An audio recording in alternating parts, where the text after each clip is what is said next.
आप भी ऐसा सोचते हैं कि किसी के याद करने पर हिचकी आती है, तो आपको बता दूं कि हिचकी यानी हिक्कप आपके पेट में मौजूद इस डायफ्राम के एबनॉर्मल तरीके से कॉन्ट्रैक्शन यानी सिकुड़ने के कारण आती है। यह आपका डायफ्राम है और ये इस तरह से कॉन्ट्रैक्ट और रिलैक्स होकर आपको सांस लेने में हेल्प करता है। डायफ्राम के साथ आपके वोकल कॉर्ड की ग्लॉटिस मसल भी खुलती और बंद होती है।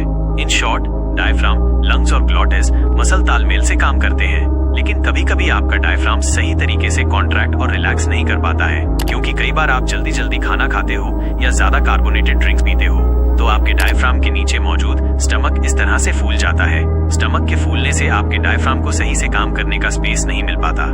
इससे डायफ्राम पूरी तरह से कॉन्ट्रैक्ट और रिलैक्स नहीं कर पाने से आपके डायफ्राम और ग्लॉटिस मसल का तालमेल डिस्टर्ब हो जाता है। अभी ये ग्लॉटिस मसल सांस लेते समय अचानक से इस तरह क्लोज और ओपन होती रहेगी।